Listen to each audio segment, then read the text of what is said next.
Assalamualaikum sahabat semuanya. Semoga kita senantiasa diberi kesehatan dan kelancaran rizkinya. Amin ya Rabbal Alamin. Abu Nawas mendadak paling sakti.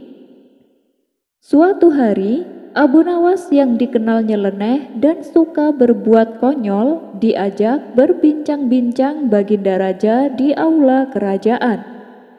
"Hei Abu Nawas, beberapa bulan belakangan ini aku heran dengan penampilanmu," kata Baginda Raja heran. "Kenapa Paduka? Saya merasa tidak ada yang berubah dengan penampilan saya," balas Abu Nawas. "Coba kau amati, sekarang kau lebih sering membawa tongkat, padahal kan usiamu belum terlalu tua," ujar Baginda Raja. "Oh, soal itu. Dengan tongkat ini saya bisa membuat orang lupa dengan dirinya sendiri," tutur Abu Nawas. "Masa sih? Coba kau buktikan," pinta Baginda Raja. Abu Nawas pun mengambil tongkatnya dan menunjuk ke arah salah satu petugas istana. "Berapa umurmu?" tanya Abu Nawas.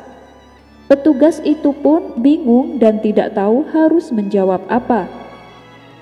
Mengingat yang bertanya adalah Abu Nawas, orang yang terkenal dengan tingkah konyolnya, jawaban benar saja bisa jadi salah, apalagi menjawab salah.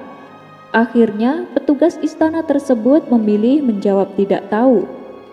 "Paduka lihat sendiri kan, dia bahkan tidak tahu umurnya sendiri," celetuk Abu Nawas. Sontak tingkah Abu Nawas ini membuat Baginda Raja tertawa terpingkal-pingkal.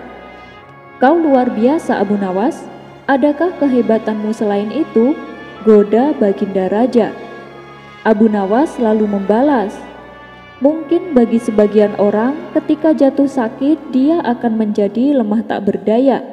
Seluruh tubuhnya menjadi demam dan menggigil. Tapi kalau saya yang jatuh sakit justru membuat rumah saya aman dari aksi pencurian. Pencuri tidak akan berani masuk." Baginda Raja pun heran mendengarnya. "Kenapa bisa begitu Abu Nawas? Apakah dengan kamu sakit, kekuatanmu malah jadi bertambah?" tanya Baginda Raja. "Bukan yang mulia, tapi karena sepanjang malam saya batuk terus-menerus, sehingga bila ada pencuri yang hendak masuk ke rumah, dia pasti tidak akan berani. Dia akan mengira kalau si penghuni rumah sudah siap sedia untuk menanti kedatangan si pencuri," jawab Abu Nawas. Untuk kedua kalinya, Baginda Raja dibuatnya tertawa terbahak-bahak. Ia pun memberikan hadiah kepada Abu Nawas karena telah menghibur dirinya. Kisah selanjutnya. Konon ada 4 orang darwis bertemu dan bersepakat untuk mencari benda pusaka, di mana benda itu nantinya akan dipergunakan untuk kemanusiaan. Keempat darwis itu telah mempelajari segala ilmu dan percaya bahwa dengan bekerja sama mereka bisa mengabdi dengan lebih. Mereka pun saling berjanji untuk berjumpa kembali setelah 30 tahun. Dan pada hari yang ditentukan, mereka pun berkumpul kembali. Darwis pertama membawa tongkat ajaib dari utara. Dengan tongkatnya itu, orang bisa sampai ke tujuan dalam sekejap. Sedangkan darwis kedua membawa topi ajaib dari barat. Apabila dipakai, maka orang yang memakainya bisa dalam seketika mengubah diri menjadi orang lain sesuai keinginannya. Adapun darwis ketiga dari pengembaraannya dan pencariannya di Timur Tengah, ia membawa cermin ajaib. Dalam cermin itu bisa terlihat segala bagian bumi yang dikehendaki. Dan darwis yang keempat, ia membawa piala ajaib dari selatan yang dengan piala tersebut segala penyakit bisa disembuhkan. Kemudian keempat darwis itu menggunakan cermin ajaibnya untuk mencari sumber air kehidupan. Sebuah sumber air yang bisa membuat umur mereka menjadi panjang yang nantinya bisa mereka manfaatkan untuk berbuat kebaikan demi kemanusiaan. Akhirnya mereka pun berhasil menemukannya. Mereka lalu terbang ke sana dengan tongkat ajaib dan meminum air itu, dan kemudian para darwis itu sembahyang untuk melihat siapakah orang yang paling membutuhkan pertolongan mereka. Dalam cermin itu muncul sosok wajah seorang saudagar kaya yang hampir meninggal.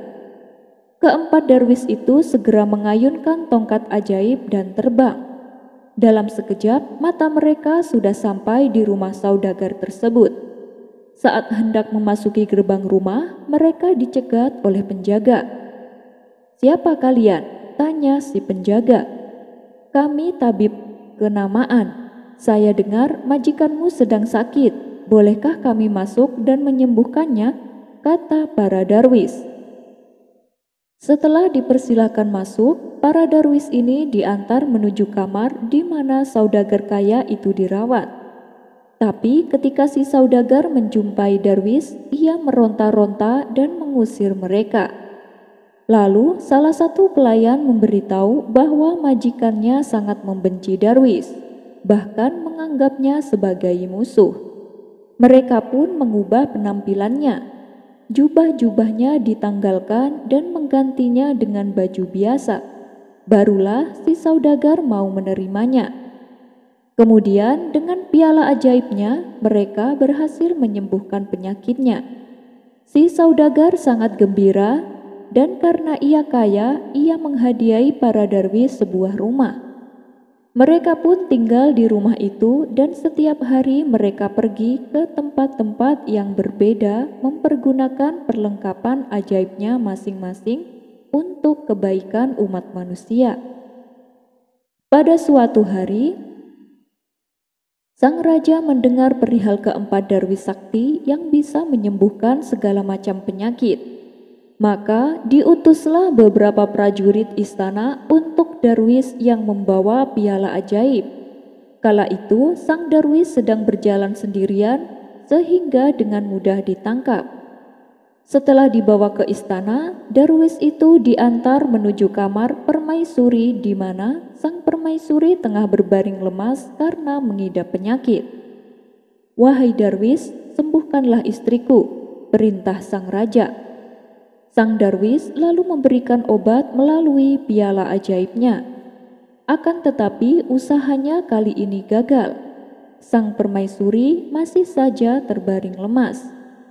Melihat hal itu, sang raja menjadi murka dan menyuruh prajurit menyalip darwis pada tiang kayu.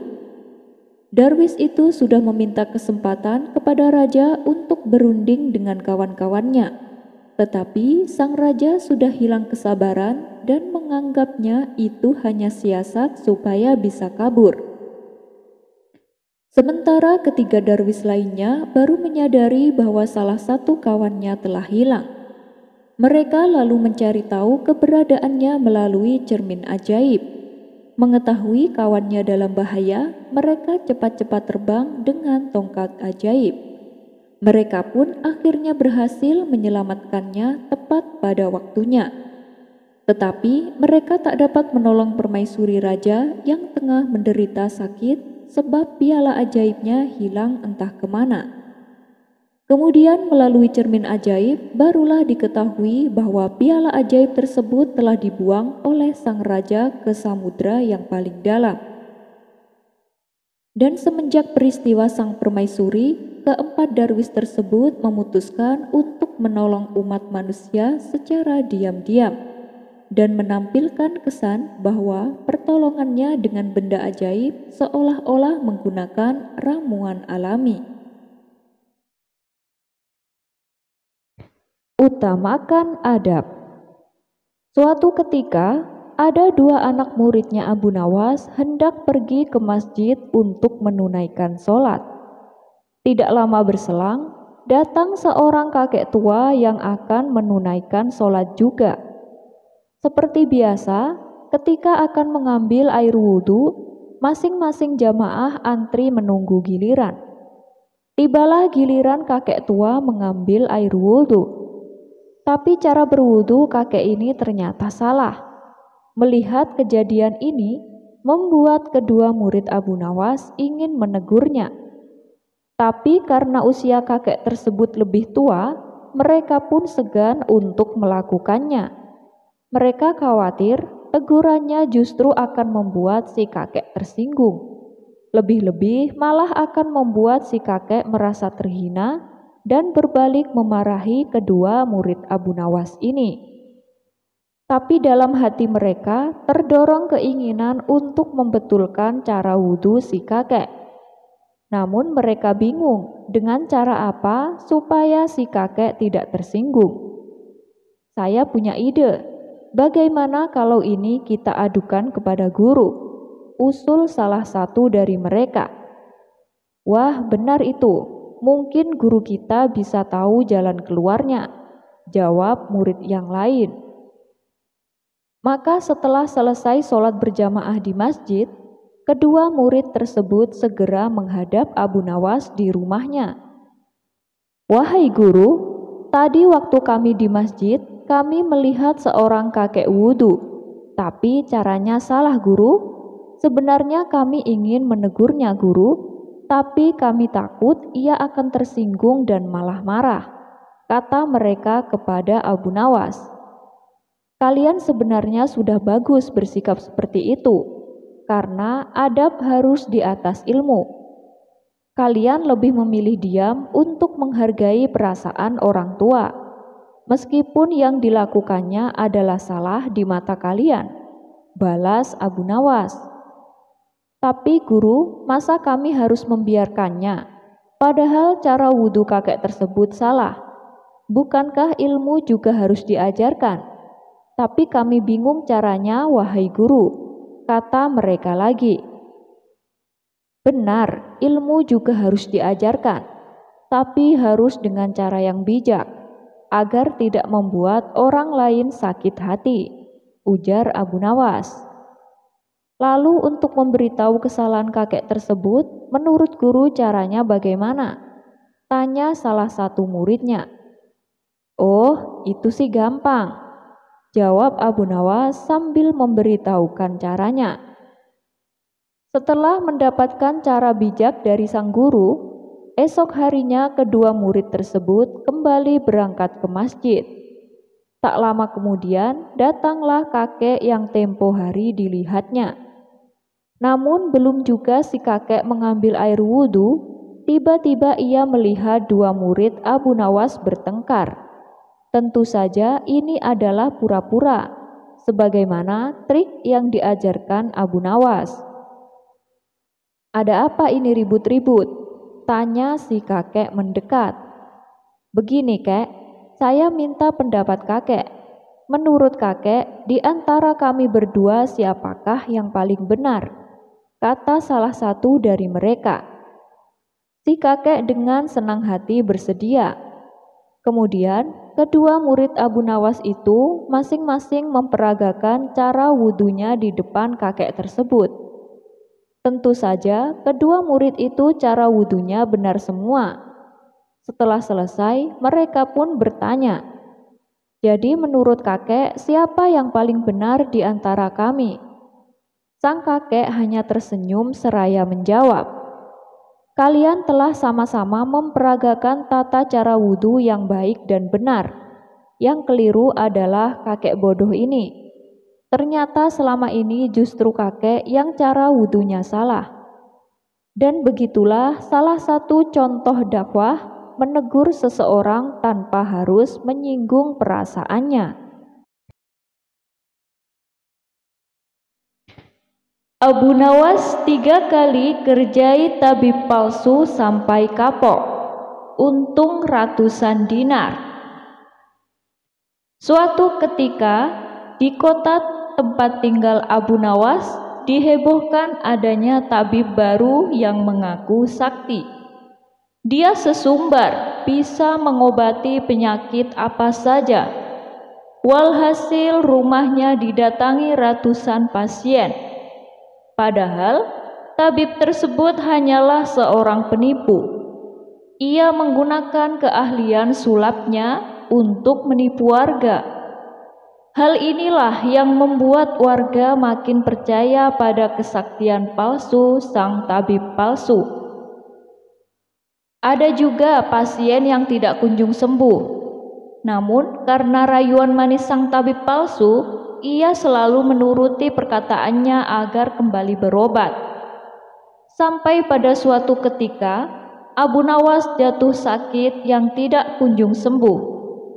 Atas saran sang istri, Abu Nawas disuruh berobat ke tabib tersebut. Kala itu, Abu Nawas belum tahu kalau tabib tersebut adalah seorang penipu. Ia pun menuruti saran istrinya. Namun, sudah 3 kali berobat, sakit Abu Nawas tidak kunjung sembuh. Padahal sekali berobat bayarnya 100 dinar, dan Abu Nawas sudah menghabiskan 300 dinar tanpa ada sedikit pun tanda-tanda kesembuhan pada dirinya. Akibatnya, Abu Nawas mulai curiga jangan-jangan tabib itu seorang penipu. Seiring berjalannya waktu, Abu Nawas pun sudah sehat seperti sedia kala. Lalu terbersit dalam benaknya untuk mengerjai tabib palsu tersebut. Aku harus mendapatkan 300 dinarku. Tapi bagaimana caranya? Tanya Abu Nawas dalam hati. Setelah lama berpikir, akhirnya Abu Nawas menemukan ide cemerlang. Keesokan harinya, dia membuka praktek pengobatan di depan rumahnya. Lengkap dipasang papan yang bertuliskan, sembuh bayar 100 dinar, kalau tidak sembuh uang kembali 1000 dinar. Para pasien yang rencananya berobat ke tabib palsu mendadak memilih datang ke rumah Abu Nawas. Rumah Abu Nawas pun penuh sesak oleh pasien. Entah karena kebetulan atau bagaimana, hampir semua pasien yang diobati berhasil disembuhkan. Sementara di rumah tabib palsu terlihat sepi. Tidak ada seorang pasien pun yang datang. Hari ini kenapa sepi sekali? Tanya sang tabib dalam hati. Selang beberapa lama, datanglah asistennya dan mengabarkan berita tentang klinik Abu Nawas. Tuan, Abu Nawas sekarang buka praktek pengobatan, kata asistennya melaporkan. Benarkah? Tanya sang tabib. Benar, Tuan. Di rumah Abu Nawas ramai sekali pasien datang. Itulah kenapa hari ini di rumah Tuan sepi pasien, jawab asistennya. Mendengar kabar itu, sang tabib tertawa mengejek. Memangnya Abu Nawas sakti, menyembuhkan dirinya saja tidak bisa, balas sang tabib dengan terus tertawa. Bukan masalah sakti atau tidaknya, Tuan, tapi di depan rumah Abu Nawas terpajang papan yang bertuliskan, sembuh bayar 100 dinar, kalau tidak sembuh uang kembali 1000 dinar. Ujar sang asisten. Oh, pantas aku hari ini sepi pasien. Tapi apa memang benar begitu? Tanya sang tabib penasaran. Saya lihat sendiri, Tuan. Tapi anehnya pasien yang berobat ke Abu Nawas hampir semuanya sembuh dari penyakitnya, jawab sang asisten. Mendengar penuturan asistennya, muncul sifat asli tabib palsu. Ia berencana menipu Abu Nawas. Beberapa hari ke depan, untuk sementara kita tutup dulu. Biarlah Abu Nawas yang membuka praktek pengobatan, ucap sang tabib kepada asistennya. Memangnya kenapa, Tuan? Tanya asistennya penasaran. Aku punya rencana untuk menipu Abu Nawas. Aku pasti akan mendapatkan 1000 dinar, jawab tabib palsu itu. Tapi bagaimana caranya? Tanya sang asisten bertambah penasaran. Begini, aku akan berobat ke tempat Abu Nawas. Aku akan berpura-pura sakit pada indera perasa lidahku. Kalau ditanya sembuh atau tidak, tentu saja aku akan mengatakan tidak. Karena yang tahu sembuh atau tidaknya kan hanya aku, paparnya. Dengan begitu, aku bisa dapat dengan mudah mendapat 1.000 dinar, kata sang tabib menjelaskan.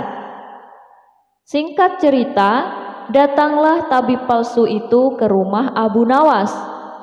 Hai Abu Nawas, aku ingin berobat kepadamu, kata sang tabib. Bukankah kau seorang tabib? Kenapa malah berobat kemari? Tanya Abu Nawas. Iya benar, tapi di tempatku tidak ada obatnya, makanya aku datang ke sini, jawab sang tabib. Memangnya kamu sakit apa? Tanya Abu Nawas lagi. Begini Abu Nawas, entah kenapa lidahku mati rasa. Aku tidak bisa merasakan apa-apa, kata sang tabib berpura-pura mengeluh. Tapi Abu Nawas menangkap firasat kurang baik. Ia yakin kalau tabib palsu itu hendak menipunya. Aku tidak akan tertipu untuk yang kedua kalinya. Justru kedatanganmu sudah aku tunggu-tunggu, ucap Abu Nawas dalam hati. Lalu Abu Nawas menyuruh sang tabib untuk menunggunya di ruang pengobatan.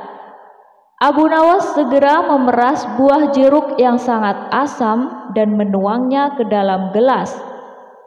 Lalu gelas tersebut diberikan kepada sang tabib. Ini obatnya sudah jadi, minumlah, ucap Abu Nawas.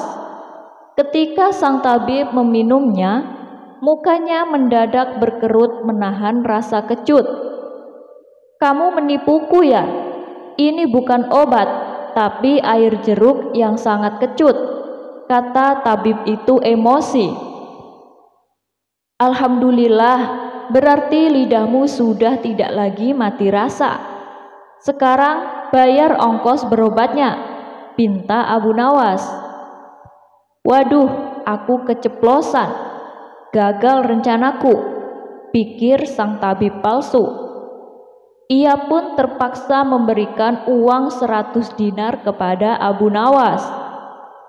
Tapi sang tabib tidak putus asa. Ia terus berusaha agar bisa mendapatkan 1.000 dinar. Hari berikutnya, ia kembali mendatangi Abu Nawas. Hai Abu Nawas, aku mau berobat lagi, kata sang tabib palsu. Oh silahkan, apa lidahmu masih mati rasa? Tanya Abu Nawas meledek. Bukan, kali ini penyakitnya berbeda, jawab sang tabib. Luar biasa, ternyata kamu punya banyak stok penyakit. Kali ini apa penyakitnya? Tanya Abu Nawas lagi. Aku hilang ingatan, Abu Nawas, jawab tabib palsu itu. Apakah kamu kesandung kasus korupsi, makanya hilang ingatan? Tanya Abu Nawas. Enak saja, memangnya aku pejabat, jawab tabib dengan nada protes. Baiklah, kamu tunggu di sini sebentar. Aku akan mengambilkan obatnya, ucap Abu Nawas. Tidak berapa lama, Abu Nawas kembali memenuhi sang tabib palsu. Ini obatnya, silakan diminum, kata Abu Nawas sambil memberikan gelasnya. Aku tidak mau meminumnya, Abu Nawas, ujar sang tabib. Loh, memangnya kenapa? Katanya pingin sembuh, ucap Abu Nawas. Ini kan perasan air jeruk seperti kemarin. Aku tidak mau, kata sang tabib menolak. Alhamdulillah, tanpa meminumnya pun kamu sudah sembuh. Sini, bayar 100 dinar, pinta Abu Nawas lagi. Sudah sembuh? Sudah sembuh apanya? Kamu jangan mengada-ngada Abu Nawas, protes sang tabib. Buktinya kamu masih ingat dengan obat yang kemarin aku berikan itu. Berarti sakit hilang ingatanmu sudah sembuh, jelas Abu Nawas. Untuk kedua kalinya, rencana sang tabib palsu mengalami kegagalan. Mau tidak mau, ia harus memberikan uang kepada Abu Nawas. Kurang ajar, ternyata Abu Nawas tidak sebodoh yang aku kira, pikir sang tabib. Tidak terima dengan dua kegagalan yang dialami, tabib palsu itu berpikir keras untuk bisa mengalahkan Abu Nawas. Setelah merenung agak lama, akhirnya ia mendapat ide. Aku pasti berhasil, ungkap tabib merasa yakin. Kali ini ia berpura-pura buta. Si tabib berjalan ke rumah Abu Nawas dengan bantuan tongkat di tangannya. Setelah tiba, Abu Nawas sempat kaget dengan penuh rasa iba. Abu Nawas bertanya kepada sang tabib, "Apa yang menimpamu dan mengapa kamu bisa seperti ini?" Si tabib palsu menjawab, "Tolonglah aku, Abu Nawas. Mataku tiba-tiba buta. Sembuhkanlah aku," terangnya. Tabib itu kemudian dipersilahkan masuk dan duduk di ruang pengobatan. Setelah mengamatinya dengan seksama, Abu Nawas akhirnya menyadari bahwa itu adalah tipuan. Namun, Abu Nawas tidak pernah kehilangan akal. Ia punya cara lain untuk menghadapinya. "Sepertinya penyakit kebutaanmu sudah sangat parah. Maafkan aku, untuk kali ini tidak mampu mengobatinya." Abu Nawas pura-pura sedih. Mendengar jawaban tersebut, sang tabib langsung kegirangan. Akhirnya bisa mengelabui Abu Nawas. "Terus bagaimana ini, Abu Nawas? Padahal aku berharap banyak kepadamu," kata sang tabib berpura-pura. "Ya mau bagaimana lagi? Aku tidak mungkin bisa menyembuhkanmu," jawab Abu Nawas. "Kalau begitu, aku dapat uang 1000 dinar dong?" tanya tabib palsu itu penuh harap. "Tentu saja kawan. Aku tidak mungkin berdusta," balas Abu Nawas. Kemudian Abu Nawas masuk ke rumah untuk mengambilkan uang. "Ini uang 1000 dinar untukmu," ucap Abu Nawas sambil memberikan uangnya. Tabib palsu itu dengan penuh kegirangan menerima uang tersebut. Tapi setelah uangnya dihitung, ia langsung murka. "Hei Abu Nawas, kenapa hanya 10 dinar?" tegas sang tabib palsu dengan emosi. "Dari mana kamu tahu kalau jumlahnya hanya 10 dinar?" tanya balik Abu Nawas. "Uangnya memang ada 10, tapi pecahan 1 dinar, bukan 100 dinar. Memangnya aku buta apa?" balas tabib tambah emosi. "Alhamdulillah sekarang kamu sudah sembuh," kata Abu Nawas sambil mengambil kembali uangnya. "Maksudmu apa, Abu Nawas? Kenapa uangnya diambil lagi?" tanya si tabib kebingungan. "Loh, kamu kan sudah sembuh. Sini bayar 100 dinar, pinta Abu Nawas. "Sembuh apanya? Kamu jangan mengada-ngada, Abu Nawas," protes si tabib palsu. "Bukankah kamu kesini katanya mengalami kebutaan? Tapi kamu bisa membedakan mana pecahan 1 dinar dan mana pecahan 100 dinar. Berarti matamu sudah bisa melihat," jelas Abu Nawas. Tabib palsu itu tidak bisa berkata apa-apa.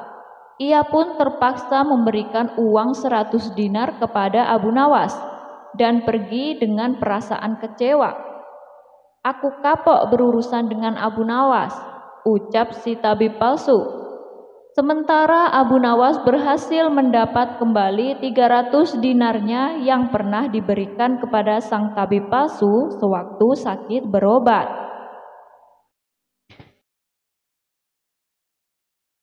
Penjahit yang pelit.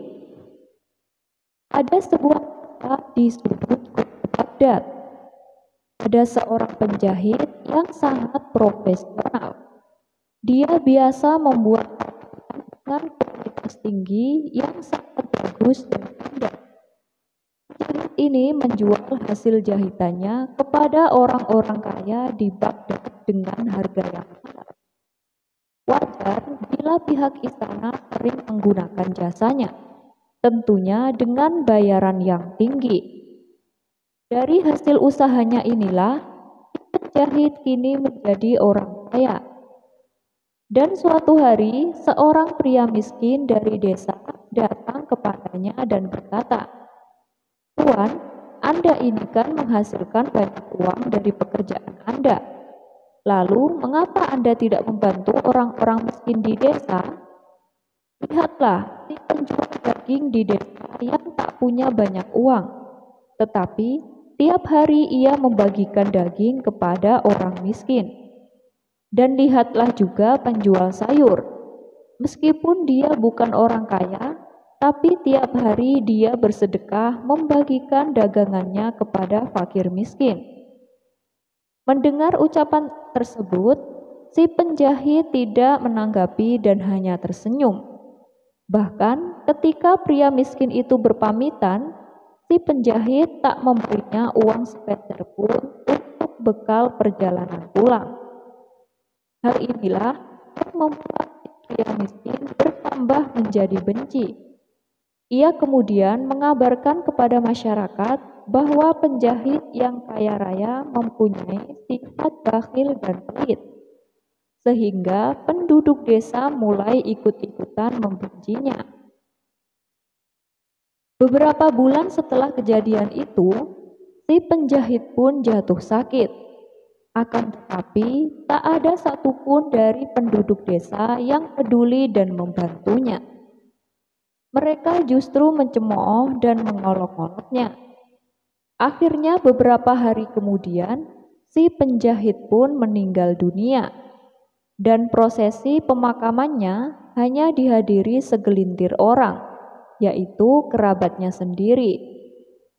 Setelah kematian si penjahit, penjual daging kini tak lagi memberikan daging gratis kepada penduduk desa. Dan mereka bertanya kepada penjual daging. Penjual daging itu berkata bahwa selama ini si penjahitlah yang secara rutin membeli daging darinya dan memintanya untuk membagikan kepada orang-orang miskin. Setelah si penjahit meninggal, maka berhenti pula sedekah darinya. Mendengar hal ini, orang-orang desa sangat menyesal karena telah berprasangka buruk kepada si penjahit. Begitu pula dengan si penjual sayur. Dia yang tadinya sedekah setiap hari, ini berhenti memberikan sedekahnya. Saat orang-orang bertanya kepadanya, tukang sayur menjawab bahwa uang yang ia sedekahkan adalah milik si penjahit yang diamanatkan kepadanya. "Kenapa kau tak memberitahu kalau uang itu milik si penjahit?" tanya mereka dengan nada kecewa. "Begini, si penjahit itu melarangku untuk memberitahu kepada kalian. Tapi karena dia sudah meninggal, ya maka aku berani memberitahukannya." Orang-orang desa pun semakin merasa bersalah mendengar tuturan dari tukang sayur. Si penjahit yang selama ini mereka kira pelit dan kikir, ternyata adalah seorang yang sangat dermawan. Dari kisah ini memberi kita pelajaran bahwasannya jangan menilai seseorang dari apa yang kita lihat. Bisa jadi orang tersebut memiliki hal-hal baik di hidupnya yang kita tidak mengetahuinya. Abu Nawas dihukum minum air mendidih. Karena seringnya Abu Nawas melakukan kesalahan, ia kerap mendapat hukuman dari Baginda Raja. Tapi yang membuat Baginda Raja kesal, Abu Nawas selalu saja bisa lolos dari hukuman karena kecerdikannya. Dan kali ini Abu Nawas kembali melakukan kesalahan. Ia tertangkap basah oleh prajurit istana tengah menenggak minuman keras. Dengan sigap, para prajurit ini segera menangkap dan membawanya ke hadapan Baginda Raja. Abu Nawas, kelakuanmu masih saja tidak berubah. Selama ini aku sudah berbaik hati sama kamu. Aku sengaja meloloskanmu dari hukuman karena kamu selalu berjanji tidak akan mengulangi. Tapi kali ini sudah tidak bisa ditolerir. Apapun alasanmu, kamu tetap akan saya hukum, ucap Baginda Raja. Sementara Abu Nawas hanya terdiam. Kepalanya tertunduk tak berani menatap. Kira-kira hukuman apa yang pantas diberikan supaya Abu Nawas kapok dengan perbuatannya? Tanya Baginda Raja kepada penasehat istana. Kemudian penasehat istana mengusulkan, bagaimana kalau Abu Nawas dihukum dengan cara minum air yang mendidih? Ternyata usulan tersebut langsung diterima Baginda Raja. Usulanmu bagus sekali, saya setuju denganmu, kata Baginda Raja. Seketika Abu Nawas langsung pucat pasi, tubuhnya menjadi gemetaran. Ampun Paduka yang mulia, hamba mohon keringanan hukuman, pinta Abu Nawas memelas. Keputusanku sudah bulat Abu Nawas dan tak bisa ditawar-tawar, balas Baginda Raja. Abu Nawas tak sanggup membayangkan betapa pedihnya rasa sakit yang akan ia alami, bahkan bisa berakibat kematian. Baiklah Paduka, kalau itu memang sudah keputusan Paduka, saya terima dengan berat hati. Tapi sebelum saya menjalani hukuman, izinkan saya menemui istri dan anak-anak saya untuk berpamitan, ujar Abu Nawas. Sejenak Baginda Raja terdiam. Ia heran dengan kata-kata Abu Nawas. Berpamitan? Maksudnya bagaimana Abu Nawas? Tanya Baginda Raja heran. Begini Paduka, apabila air mendidih masuk ke dalam perut, bukan hanya lidah dan bibir saja yang akan melepuh, tapi semua organ tubuh di dalamnya juga ikut melepuh. Tidak menutup kemungkinan saya akan mati saat itu juga, jelas Abu Nawas. Sontak Baginda Raja terkejut. Ia tak menyadari akan hal itu. Kasihan juga Abu Nawas. Tapi masa saya harus menarik kembali ucapan saya? Itu tidak mungkin. Martabat saya sebagai raja akan jatuh, pikir Baginda Raja. Baiklah Abu Nawas, saya penuhi permintaanmu. Sekarang pulanglah. Tapi besok kamu harus sudah ada di sini, titah Baginda Raja. Abu Nawas pun lalu undur diri pamit pulang. Sesampainya di rumah, Abu Nawas memberitahu istri dan anak-anaknya tentang hukuman yang akan ia jalani. Itu sama saja dihukum mati. Mengapa Baginda Raja sekejam itu? Kata istrinya tak terima. Sudahlah wahai istriku, bila memang ini sudah takdirku untuk mati, saya harap kamu dan anak-anak mengikhlaskan kepergianku, tutur Abu Nawas. Mereka lalu menangis sambil berpelukan erat. Malam pun semakin larut. Abu Nawas masih belum dapat memejamkan mata. Ia terus meratapi nasib yang tengah dihadapinya. Namun, ia terus mencari cara bagaimana supaya bisa lolos dari hukuman. Saat Abu Nawas sedang memutar otaknya, tiba-tiba rasa lapar mulai menghinggap. Wahai istriku, adakah makanan yang tersisa untukku? Tanya Abu Nawas. Saya sudah menyiapkan sop panas di atas meja, tapi sepertinya sekarang sudah dingin, jawab sang istri. Sudah dingin?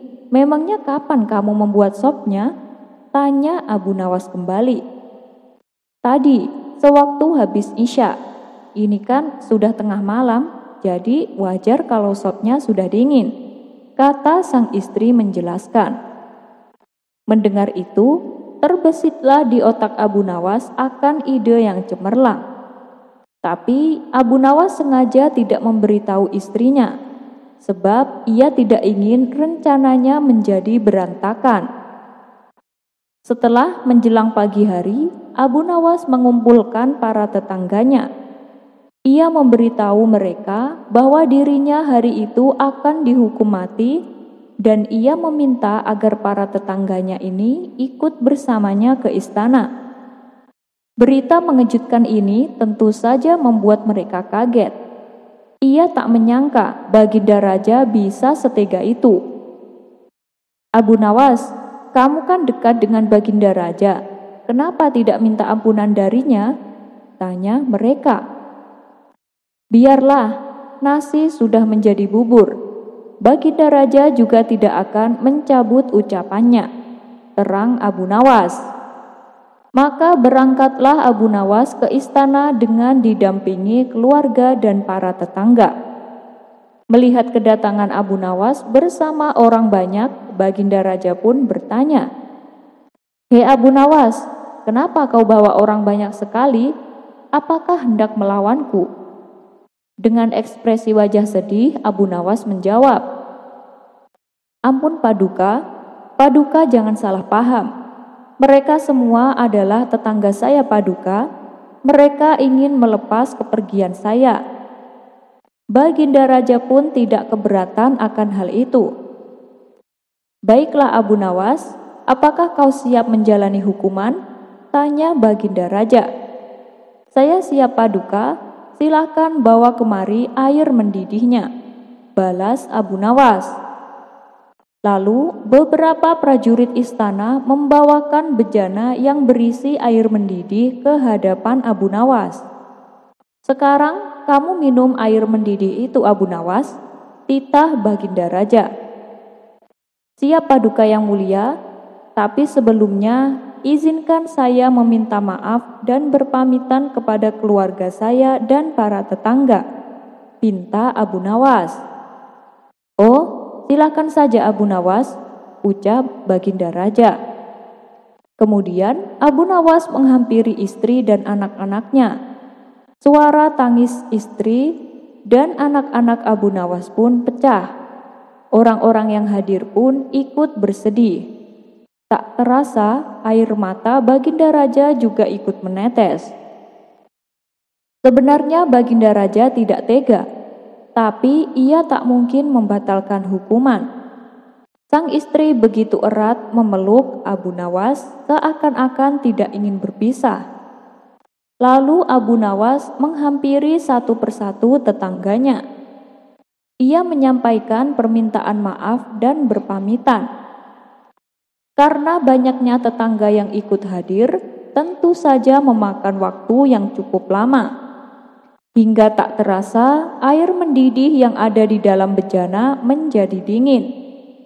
Setelah Abu Nawas selesai berpamitan, ia segera mengambil air di bejana dan meminumnya sampai habis. Tentu saja Abu Nawas tidak mengalami suatu apapun, sebab air yang ada di dalam bejana sudah menjadi dingin. "Paduka yang mulia, saya sudah menjalani hukuman. Izinkan saya pulang," pinta Abu Nawas. Melihat hal itu, Baginda Raja menjadi bengong. "Hei Abu Nawas, bukankah saya menyuruhmu minum air mendidih?" tanya Baginda Raja. "Benar Paduka, tapi air di bejana itu kan tadinya mendidih. Jangan salahkan saya kalau air itu menjadi dingin. Saya hanya melakukan apa yang seharusnya saya lakukan," jawab Abu Nawas. Berkat kecerdikannya inilah, akhirnya Abu Nawas kembali lolos dari hukuman maut. Ia pun dipersilahkan pulang oleh Baginda Raja bersama anak istri dan para tetangganya. 12 fakta menarik tentang sahabat Abdurrahman bin Auf. Kisah kali ini adalah tentang Abdurrahman bin Auf, salah satu sahabat Nabi Shallallahu Alaihi Wasallam yang gagal memenuhi keinginannya untuk menjadi orang miskin. Bahkan seperti Allah membukakan pintu rezeki yang sangat lebar untuknya. Nah, ternyata masih ada beberapa fakta menarik tentang Abdurrahman bin Auf. Berikut adalah 12 fakta menarik tentang Abdurrahman bin Auf dikutip dari islampost.com. Yang pertama, Abdurrahman bin Auf termasuk sahabat yang masuk Islam sangat awal. Tercatat beliau orang ke-8 yang bersyahadat 2 hari setelah Abu Bakar. Kedua, Abdurrahman bin Auf termasuk salah satu dari 6 orang yang ditunjuk oleh Umar bin Khattab untuk memilih khalifah sesudahnya. Ketiga, Abdurrahman bin Auf seorang mufti yang dipercaya oleh Rasulullah Shallallahu Alaihi Wasallam untuk berfatwa di Madinah, padahal Rasulullah saat itu masih hidup. Keempat, Abdurrahman bin Auf terlibat dalam perang Badar bersama Rasulullah dan menewaskan musuh-musuh Allah. Beliau juga terlibat dalam perang Uhud dan bahkan termasuk yang bertahan di sisi Rasulullah ketika tentara kaum muslimin banyak yang meninggalkan medan peperangan.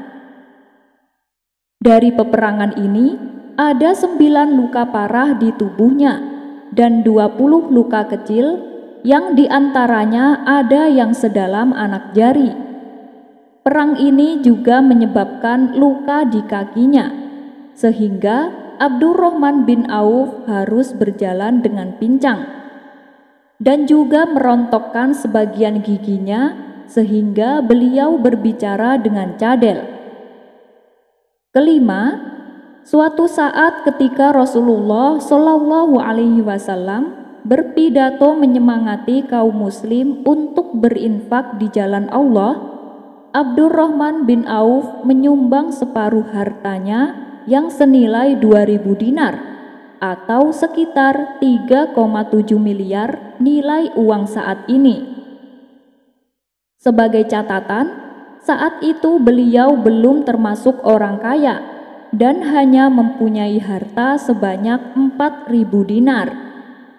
Atas sedekah ini, beliau didoakan khusus oleh Rasulullah yang berbunyi, "Semoga Allah melimpahkan berkahnya kepadamu terhadap harta yang kamu berikan, dan semoga Allah memberkati juga harta yang kamu tinggalkan untuk keluargamu."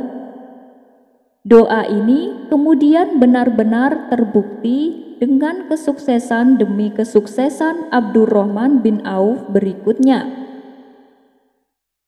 Keenam, ketika Rasulullah membutuhkan dana untuk perang Tabuk yang mahal dan sulit karena medannya jauh, ditambah situasi Madinah yang sedang dilanda musim panas, Abdurrahman bin Auf mempeloporinya dengan menyumbang 200 uqiyah emas, sampai-sampai Umar bin Khattab berbisik kepada Rasulullah, sepertinya Abdurrahman berdosa terhadap keluarganya karena tidak meninggali uang belanja sedikit pun untuk keluarganya.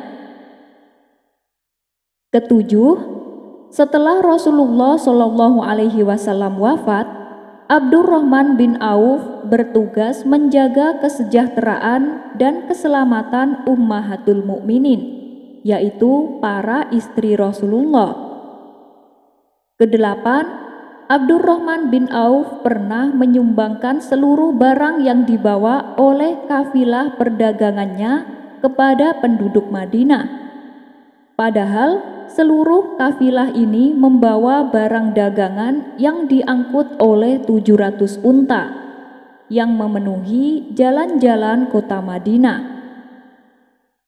Kesembilan, Abdurrahman bin Auf telah menyumbangkan dengan sembunyi-sembunyi atau terang-terangan antara lain 4.000 dirham atau sekitar 4,4 miliar uang sekarang, 40.000 dinar atau sekitar 74 miliar uang sekarang, 200 ukiah emas, 500 ekor kuda, dan 1.500 ekor unta.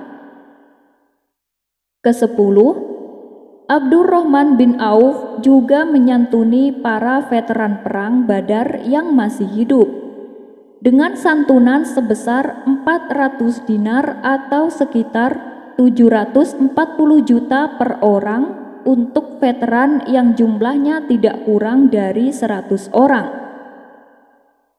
Kesebelas, ketika meninggal pada usia 72 tahun, Abdurrahman bin Auf masih juga meninggalkan harta yang sangat banyak, yaitu terdiri dari 1.000 ekor unta, 100 ekor kuda, 3.000 ekor kambing, dan masing-masing istri mendapatkan warisan 80.000 dinar. Padahal warisan istri-istri ini masing-masing hanya mendapatkan 1/4 dari 1/8. Artinya kekayaan yang ditinggalkan Abdurrahman bin Auf saat itu berjumlah 2.560.000 dinar atau sebesar 9.536 triliun untuk kurs mata uang rupiah saat video ini dibuat, Februari 2024. Dan yang terakhir ke-12, saat pemakamannya, Amirul Mukminin Ali bin Abi Thalib berkata, "Anda telah mendapat kasih sayang Allah dan Anda telah berhasil menundukkan kepalsuan dunia. Semoga Allah senantiasa merahmati Anda. Amin ya Rabbal Alamin." Sekian dulu perjumpaan kita kali ini. Sampai bertemu lagi di kisah selanjutnya. Terima kasih yang sudah subscribe dan setia menonton channel ini. Wassalamualaikum warahmatullahi wabarakatuh.